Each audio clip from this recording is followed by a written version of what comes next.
বিসমিল্লাহি ওয়া আলা মিল্লাতি রাসূলিল্লাহ। এই দোয়া আমাদের এলাকায়, আপনাদের এলাকায় যত মানুষ মরছে কবরে রাখার সময় এই দোয়াই পড়ছে, সবাইকে কবরে রাখার সময় এই দোয়াই পড়বেন, যদি পরিচয়টা মুসলমানের হয়। কথা বলেন ঠিক কিনা? নাস্তিক মারা গেছে হুমায়ুন আজাদ, ওরেও তো জানাজা দিছেন, ওরেও যখন নামাইছে তখনও মনে হয় পড়ছে। আমার বেলায়ও পড়বে, আপনার বেলায়ও পড়বে, সুন্নাতওয়ালার ব্যাপারেও পড়বে, সুন্নাতবিহীন লোকটার ব্যাপারেও পড়বে। এজন্যে চিন্তা করে দেখবেন, দিল দিয়ে কথাগুলো বুঝবেন, বাড়ি থেকে একটু ভাববেন। সারা জীবন এই দোয়া পড়লাম, কিন্তু এই দোয়ার সারমর্মটা কি? এই দোয়ার সারমর্মটা কি? বুজুর্গানে দিন বলেন, এই দোয়ার সারমর্মটা হইল, ওই মাইয়েতকে যখন কবরে রাখা হয় বলা হয় বিসমিল্লাহি ওয়া আলা মিল্লাতি রাসূলিল্লাহ। আয় আল্লাহ, আপনার নামে এখন এমন এক ব্যক্তিকে কবরে রাখতেছি যার বিগত জীবন সুন্নাতের উপরে অতিবাহিত হয়েছে। সে যখন মারা গেছে সুন্নাতের উপরে ছিল, এখন তাকে কবরস্থ করতেছি, এ অবস্থায় সে সুন্নাতের উপরে আছে। এই দোয়া পড়ে আমাকে আপনাকে কবরে রাখা হবে। বলেন তো, এখন এই দোয়া পড়ে এমন এক ব্যক্তিকে কবরে রাখা হলো যার মুখে চেহারায় সুন্নাতের কোনো চিহ্ন নাই, জীবনে কোনোদিন সুন্নাতের দ্বারের কাছেও যায় নাই। বলেন তো, ওই সুন্নাতবিহীন লোকটাকে যখন এই দোয়া পড়ে কবরের মধ্যে রাখা হবে, বলেন তো ওই সুন্নাতবিহীন লোকটার ব্যাপারে এই দোয়াটা সত্য হবে নাকি মিথ্যা হবে? মিথ্যা হবে, মিথ্যা। অনন্তকালের সফরের প্রথম মানজিল, প্রথম ঘাঁটি হলো কবর। ওই কবরে যদি তোমাকে মিথ্যা কথা বলে রাখে, পরের অবস্থাগুলো কি হবে চিন্তা করেন। এজন্যে নিজের জীবনে পরিবর্তন আনেন নবীর এরপর আল্লাহ তাআলা বলেন, হাবিব আর একটা সুসংবাদ শুইনা নেন, আপনার উম্মত আপনাকে অনুসরণ করবে। আপনি তো আমার হাবিব, আপনি তো রাহমাতুল লিল আলামিন। আপনার উম্মত যদি আপনাকে অনুসরণ করে, আমাকে ভালোবাসা নিয়ে তাদের চিন্তা করা লাগবে না। আপনার উম্মত যদি আপনাকে অনুসরণ করে, আপনি তাদেরকে জানা দেন ইউহিব্বুকুমুল্লাহ, আমি আল্লাহ তাদেরকে ভালোবাসবো। আরে মিয়া, নবীকে অনুসরণ করলে স্বয়ং আল্লাহ আমাদেরকে ভালোবাসবে।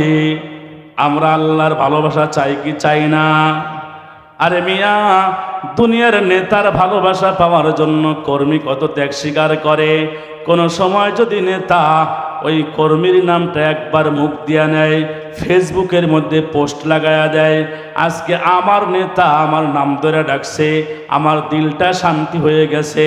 আরে বেটা, দুনিয়ার নেতা তোমারে ভালোবাসলে তুমি এত খুশি হও, ওই নবীর অনুসরণ করলে স্বয়ং আল্লাহ তোমাকে আমাকে ভালোবাসবে। ওই আল্লাহর ভালোবাসা আমাদের দরকার আছে না নাই?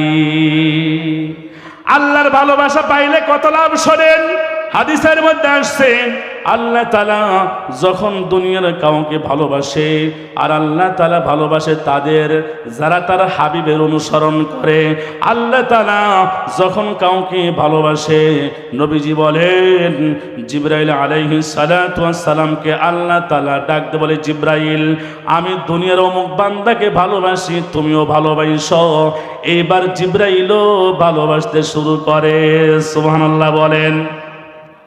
শুধু তাই না, জিবরাইল এসে আসমানের মধ্যে ঘোষণা দিয়ে দেয়, ও আসমানের বাসিন্দারা শোনো, দুনিয়ার আব্দুর রহিম, আব্দুল করিম, ওকে আল্লাহ ভালোবাসে, আমি জিবরাইল ভালোবাসি, তোমরাও ভালোবাসো। তাহলে যে ব্যক্তি নবীজিকে অনুসরণ করে সে আসমানের সেলিব্রিটি হয়ে যায়। আরে দুনিয়ায় মানুষ নিজেকে ভাইরাল করার জন্য, মানুষ যেন আমাকে চেনে, এজন্য কত কিছু করে না? কত কিছু করে।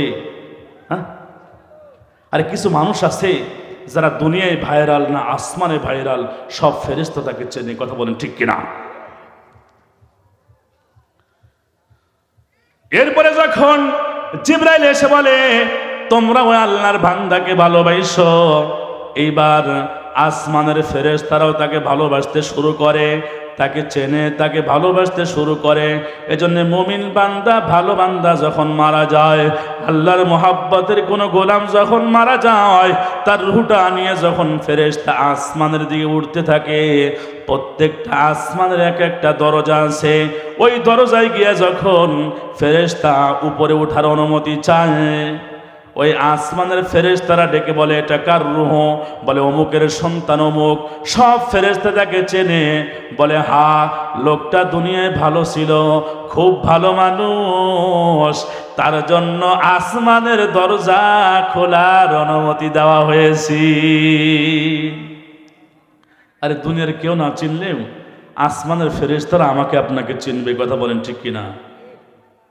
নবীজি বলেন যখন আসমানের বাসিন্দারা তাকে ভালোবাসতে শুরু করে, আল্লাহ তাআলা দুনিয়ার মানুষের অন্তরের মধ্যে ওই ব্যক্তির ভালোবাসা আর গ্রহণযোগ্যতা পয়দা করে দেয়। এবার দুনিয়ার মানুষও তাকে ভালোবাসতে শুরু করে, দুনিয়ার মানুষও তাকে মহাব্বত করে। এই যে আমাদের দেশে আল্লামা দেলার হোসেন সাইদুর রহমাতুল্লাহ আলাইহি, মুফতি আমিন রহমাতুল্লাহ আলাইহি, আহমদ শফি রহমাতুল্লাহ আলাইহি, জুনায়েদ বাবুনগরী রহমাতুল্লাহ আলাইহি, এদের নাম শুনলে অন্তরের মধ্যে মহাব্বত আসে না রাগ আসে? বলেন তো। মহাব্বত আসে কেন? কারণ তারা নবীজির অনুসরণকারী ছিলেন। কথা বলেন ঠিক কিনা? এই জন্য আপনিও যদি নবীজির অনুসরণকারী হন, আল্লাহ তাআলাও মানুষের অন্তরের মধ্যে আপনার প্রতি মহাব্বত পয়দা করে দেবেন। কথা বলেন ঠিক কিনা? আমার ভাইরা, এজন্য বলতেছিলাম রাসূলুল্লাহ সাল্লাল্লাহু আলাইহি ওয়াসাল্লামের অনুসরণের মাধ্যমে আল্লাহর ভালোবাসা পাওয়া যায়, নবীকে ভালোবাসা হয়। এজন্যে নবীর সাথে যদি জান্নাতে থাকতে চাই, নবীজির সুন্নতকে মহাব্বতের সাথে অনুসরণ করতে হবে। সর্বশেষ দুই একটা কথা বলে আমি আমার আলোচনা শেষ করে দেব। দেখেন, আমরা যখন সুন্নাত পালনের কথা বলি মানুষ বিভিন্ন বাহানা দিয়ে সুন্নাত থেকে বাঁচতে চায়। যেই সুন্নাতগুলোর কথা উলামায়ে কেরাম বুজুর্গানে দ্বীন বলেন, এই সুন্নাতগুলোর মধ্যে অন্যতম একটা সুন্নাত হলো দাড়ির সুন্নাত। কথা বলেন ঠিক কিনা? দাড়ি হলো এমন এক সুন্নাত, সব সুন্নাত কিন্তু এমন নয় আদায় করলে সওয়াব আছে, না আদায় করলে গুনাহ নাই, এমন কিন্তু নয়। কিছু সুন্নাত আছে দায়মি সুন্নাত। এই দাড়ি রাখা এটা মূলত ওয়াজিব, নবীজির সুন্নাতরা হলো ওয়াজিবি সুন্নাত। এজন্যে দাড়ি যদি এক মুষ্টির কম কারো যদি থাকে, নামাজ পড়ে গুনাহ হইতে থাকে, হজ করে দাড়ি ছাটার কাটার গুনাহ হইতে থাকে। এজন্য উলামায়ে কেরাম বেশিরভাগ ক্ষেত্রে দাড়ির সুন্নাতের কথা বলে। দাড়ি হলে এমন এক সুন্নাত যেটা অনেক সুন্নাত পালনে সহায়ক হয়। দাড়ি হলে এমন এক সুন্নাত, এই দাড়ি যার থাকে অনেক গুনাহ থেকে বেঁচে থাকা তার জন্য সহজ হয়ে যায়। কথা বলেন ঠিক কিনা? এজন্যে আমি আমার দিয়ে উদাহরণ দেই। মনে করেন আমার মুখে দাড়ি আছে, আর একজন আমার মতো তার মুখে দাড়ি নাই, দুইজন পাশাপাশি তারা আছি। মনে করেন রাস্তা দিয়ে একটা মেয়ে হেঁটে যাচ্ছে, সেও তাকিয়ে আছে, আমিও তাকিয়ে আছি। আপনি আসার পরে প্রথমে কারে বলবেন বলেন তো? যার দাঁড়িয়ে আছে তারে বলবেন। আরে বেটা হুজুর মানুষ, দাড়ি রেখে মেয়ে মানুষের দিকে তাকা আছে। কিন্তু যার দাড়ি নাই তারে কিন্তু বলবেন না। তার মানে দেখেন, দাড়িওয়ালা মানুষ কোনো অপরাধ করুক এটা সাধারণ মানুষে পছন্দ করে না। আর যার দাড়ি আছে সেও কমপক্ষে লজ্জায় চিন্তা করে, দাড়ি রেখে গুনাহ করা যায়? এটা বলা যায়? এটা দেখা যায়? এগুলো করা যায়? এজন্যে দাড়ির কারণে অনেক গুনাহ থেকে বেঁচে থাকা আমাদের জন্য সহজ হয়ে যায়। কথা বলেন ঠিক কিনা? এজন্য তরুণ যুবক যারা আছে দাড়ি উঠতেছে, দাড়ি রাখে না, তাদের বলি যে দাড়ি রাখো। কিন্তু অনেকে বিভিন্ন বাহানা দেয়। একজন পড়ে হাই স্কুলে, বলে হুজুর আমি যদি এখন দাঁড়িয়ে রাখি, আমারে তো সবাই, আমি মাত্র ক্লাস 10-এ পড়ি, আমারে তো সবাই ভাইয়া ভাইয়া বলে, দাঁড়িয়ে রাখলে চাচা ডাকা শুরু করবে, বুঝেন নাই? আর একজন লেখাপড়া, সে চাকরি বাকরি করে, সে তো আর স্কুলে যায় না। সমস্যা কি? তুমি দাঁড়িয়ে রাখো না কেন? বলে হুজুর, আমি যদি এখন দাঁড়িয়ে রাখি তাহলে ভালো মেয়ে আমারে পছন্দ করবে না, বিয়ে শাদী করার পরে দাঁড়িয়ে রাখবো, এখন দাঁড়িয়ে রাখবো না।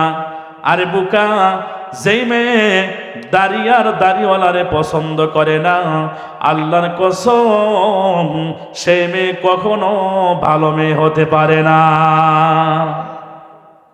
তুমি হয়তো টাকা দেখে, বংশ দেখে, চেহারা দেখে বিবাহ করে ঘরে আনবা, চেহারাটা হয়তো অনেক সুন্দর হবে, টাকা পয়সা হয়তো অনেক হবে, বংশ হয়তো অনেক ভালো হবে, কিন্তু সুন্নাতের প্রতি যদি তার ঘৃণা থাকে, লিখে দিয়ে যাস মরার পরে জান্নাতে যাইবা না জাহান্নামে যাইবা, আল্লাহ সেইটা ভালো জানে। কিন্তু সুন্নাতের প্রতি যদি তার ঘৃণা থাকে, এমন মেয়েকে যদি বিবাহ করে ঘরে আনো, আশা করা যায় দুনিয়ায় ছোট্ট একটা জাহান্নাম দেখতে পারবা। কথা বলেন ঠিক কিনা? এজন্যে তুমি যদি দিনদার মেয়ে চাও, আগামীর জীবন যদি সুন্দর চাও, তাহলে এখনই দাঁড়িয়ে রেখে দাও। তোমার দাঁড়িয়ে অবস্থায় যে পছন্দ করবে, বুঝবা এর সাথে তোমার ভবিষ্যৎটা আশা করা যায় সুন্দর হবে। কথা বলেন ঠিক কিনা? সর্বশেষ কথাটা বলি, আপনাদের এলাকায় লোকজন মারা যায় না? মাঝে মধ্যে মারা যায়, তো সব জায়গায় মরে। মানুষ যখন মারা যায়, মুসলমান পরিচয় যদি তারা থাকে, নামাজি হোক আর বেনামাজি হোক, সুন্নাতওয়ালা হোক আর সুন্নাত ছাড়া হোক, মানুষ যখন মারা যায় সর্বপ্রথম তাকে গোসল দেওয়া হয়, এরপরে কাফন পরানো হয়, মাঠের মধ্যে জানাজার জন্য আনা হয়। জানাজা শেষ, এইবার এই মাইয়িতকে, লাশটাকে কবরস্থানে নিয়ে যাওয়া হয়। কবরের পাশে লাশটাকে রাখার পর দুইজন আল্লাহর বান্দা কবরের মধ্যে নামে, আবার দুইজন উপর থেকে লাশটা ধরা দেয়। বলেন তো ওই লাশটা দইরা যখন কবরে নামায়, বলেন তো একটা দোয়া পড়ে, কি দোয়া পড়ে বলেন তো? বিসমিল্লাহি ওয়া আলা মিল্লাতি রাসূলিল্লাহ। এই দোয়া আমাদের এলাকায়, আপনাদের এলাকায় যত মানুষ মরছে, কবরে রাখার সময় এই দোয়াই পড়ছে। সবাইকে কবরে রাখার সময় এই দোয়াই পড়বেন, যদি পরিচয়টা মুসলমানের হয়। কথা বলেন ঠিক কিনা? নাস্তিক মারা গেছে, হুমায়ুন আজাদ, ওরেও তো জানাজা দিছে, ওরেও যখন নামাইছে তখনও মনে হয় পড়ছে। আমার বেলায়ও পড়বে, আপনার বেলায়ও পড়বে, সুন্নাতওয়ালার ব্যাপারেও পড়বে, সুন্নাতবিহীন লোকটার ব্যাপারেও পড়বে। এজন্যে চিন্তা করে দেখবেন, দিল দিয়ে কথাগুলো বুঝবেন, বাড়ি থেকে একটু ভাববেন। সারা জীবন এই দোয়া পড়লাম, কিন্তু এই দোয়ার সারমর্মটা কি? এই দোয়ার সারমর্মটা কি? বুজুর্গানে দিন বলেন, এই দোয়ার সারমর্মটা হইল, ওই মাইয়িতকে যখন কবরে রাখা হয়, বলা হয় বিসমিল্লাহি ওয়া আলা মিল্লাতি রাসূলিল্লাহ। আয় আল্লাহ, আপনার নামে এখন এমন এক ব্যক্তিকে কবরে রাখতেছি যার বিগত জীবন সুন্নাতের উপরে অতিবাহিত হয়েছে। সে যখন মারা গেছে সুন্নাতের উপরে ছিল, এখন তাকে কবরস্থ করতেছি, এ অবস্থায় সে সুন্নাতের উপরে আছে। এই দোয়া পড়ে আমাকে আপনাকে কবরে রাখা হবে। বলেন তো এখন এই দোয়া পড়ে এমন এক ব্যক্তিকে কবরে রাখা হলো যার মুখে চেহারায় সুন্নাতের কোনো চিহ্ন নাই, জীবনে কোনোদিন সুন্নাতের দ্বারের কাছেও যায় নাই। বলেন তো ওই সুন্নাতবিহীন লোকটাকে যখন এই দোয়া পড়ে কবরের মধ্যে রাখা হবে, বলেন তো ওই সুন্নাতবিহীন লোকটার ব্যাপারে পরিবর্তন আনেন, নবীর আদর্শে আদর্শবান হন, নবীর সুন্নাতের আলোকে নিজের জীবনটা সাজান। হায়রে দেখেন, দুনিয়াতে যখন বিশ্বকাপ ফুটবল ক্রিকেট খেলা আসে, যে যেই দেশকে পছন্দ করে, যেই দেশের প্লেয়ারকে ভালো লাগে, ওই দেশের ফুটবল প্লেয়ারের মতো চুলের কাটিং দেয় কি দেয় না? এবার কাটিং দিয়ে আসছেন, এই মধ্যে আছে চারদিক দিয়ে না একেবারে টাক, দেখছেন সজারু মার্কে কাটিং।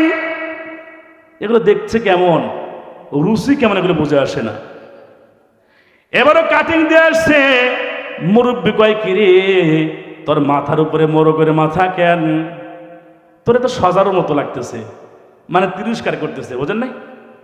বলেন তো এই তিরস্কারের কারণে সে লজ্জিত হয় না, বরং পাল্টা জবাবে বলে চাচা এটারে মুরগি কাটিং করেন না, এটা ঢাকা শহর থেকে 2000 টাকা দিয়ে কাটিংটা দিছি। এটা কার স্টাইল জানেন? এটা হলো এই দুনিয়ার সেরা প্লেয়ার নেইমারের চুলের স্টাইল। কথা বলেন ঠিক কিনা? একটু চিন্তা করে দেখেন, আমি যখন দুনিয়ার কাউকে অনুসরণ করি, কেউ যদি আমাকে মোরগ বলে, মুরগি বলে তিরস্কার করে, আমি লজ্জিত হই না, প্রতিবাদ করি। আরে দাঁড়িয়ে রাখছো যুবক, কেউ যদি তিরস্কার করে চাচা বলে, একটু মানা নাও, একটু লজ্জা পাইছো, চুপ করে থাকো। মনে রাখবা এই তিরস্কারের প্রতিদান হিসেবে আল্লাহ তাআলা তোমাকে জান্নাত পুরস্কার দিয়া দিবে। নবীজির সুন্নাতের অনুসরণ করতে গিয়া তুমি কথা শুনবা আর আল্লাহ তাআলা তোমাকে প্রতিদান দিবে না, এটা হতে পারে না। এজন্য আমরা দৃঢ় প্রতিজ্ঞাবদ্ধ হব, নবীজিকে কখনো কষ্ট দেব না, নবীজির আদর্শে আদর্শবান হব, নবীজির সুন্নাতের আলোকে নিজের জীবন সাজাবো, নবীজির সুন্নাতের অনুসরণের মাধ্যমে নবীজির প্রতি আমাদের মুহাব্বতের সর্বোচ্চ বহিঃপ্রকাশ ঘটাবো ইনশাআল্লাহ।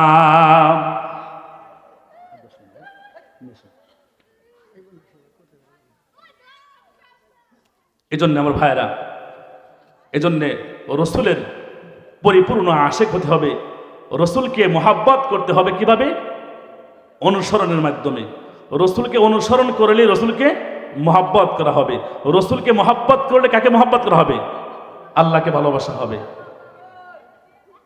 এজন্যে রসুলকে মোহাব্বত করলেই, রসুলের প্রেম ভিতরে থাকলেই খাঁটি মুসলমান হওয়া যাবে। এজন্য আল্লাহ পাক বলেন, ইয়া আইয়ুহাল্লাযীনা আমানুত্তাকুল্লাহ হাক্কা তুকাতিহি ওয়া লা তামুতুন্না ইল্লা ওয়া আনতুম মুসলিমুন। আল্লাহ পাক বলেন, হে ঈমানদারেরা, আমি আল্লাহকে ভয় করো, হাক্কা তুকাতিহি, ভয় করার মতো ভয় করো, ওয়া লা তামুতুন্না, আর তোমরা মৃত্যুবরণ করো না, মরো না, ইল্লা ওয়া আনতুম মুসলিমুন, মুসলমান না হয়ে মৃত্যুবরণ